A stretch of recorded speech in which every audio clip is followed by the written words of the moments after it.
آئیے सबक नसू और सलीम की गुफ्तगू के छठे पैराग्राफ की तरफ चलते हैं।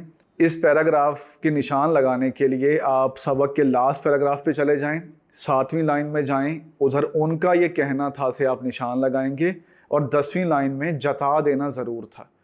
ठीक है, 5वां पैराग्राफ जहाँ ख़त्म हुआ था उसके बाद फ़ौरन लाइन है उनका ये कहना था। उनका ये कहना था से आप निशान लगाएंगे उनसे, और 10वीं लाइन में जता देना ज़रूर था, वहाँ ब्रैकेट क्लोज़ करेंगे। ये नसर पारा आपके सामने आ गया। आइए अब इसके हवाले मतन की तरफ बढ़ते हैं।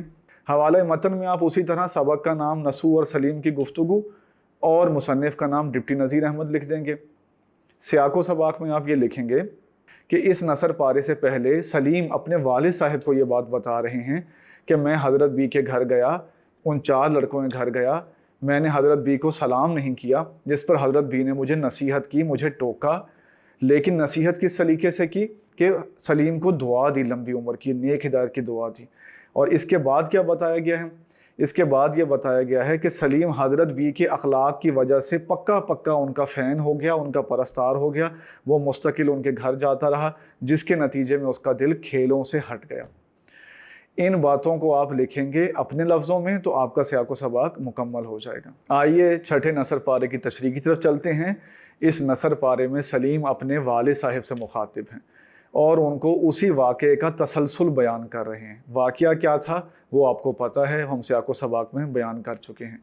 तो सलीम अपने वालिद साहिब से कह रहे हैं कि जब हज़रत बी ने मुझे नसीहत की और मुझे लंबी उम्र की दुआ दी तो मैं गैरत के मारे ज़मीन में गड़ गया। इसका क्या मतलब होता है? गैरत के मारे ज़मीन में गड़ जाना, इसका मतलब होता है पानी पानी हो जाना, बेहद शर्मिंदा हो जाना। आपने अंग्रेज़ी में एक लफ्ज़ सुना होगा गिल्ट। तो जब गिल्ट इंतहा दर्जे का हो तो उसे कहते हैं गैरत के मारे ज़मीन में गड़ जाना। तो इसके बाद क्या हुआ? सलीम फटाफट उठा और उसने हज़रत बी को बड़ी आजिज़ी के साथ, बड़े अदब के साथ सलाम किया।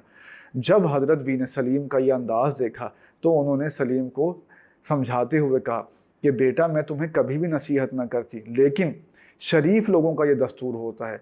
चैप्टर में क्या इस्तेमाल हुआ है? भला मानस। भला मानस कहते हैं, भला कहते हैं अच्छे को, मानस कहते हैं इंसान को। भला मानस का मतलब होगा शरीफ आदमी। तो आप तशरीह में लिखेंगे कि हज़रत बी ने कहा कि बेटा शरीफ लोगों का ये तरीका होता है कि जब वो किसी बड़े से मिलते हैं तो उसको सलाम कर लेते हैं। मैं तुम्हें कभी भी ना टोकती, लेकिन क्योंकि तुम मेरे नवासों के साथ बैठते हो, उनके बराबर के हो, तो मैंने तुम्हें उन्हीं की जगह समझते हुए, तुमसे मोहब्बत का इजहार करते हुए, तुम्हारी खैर खाही चाहते हुए तुम्हें ये नसीहत कर दी। ये बातें आप अपने लफ्ज़ों में लिखेंगे तो आपकी नसर पारी की तशरीह मुकम्मल हो जाएगी।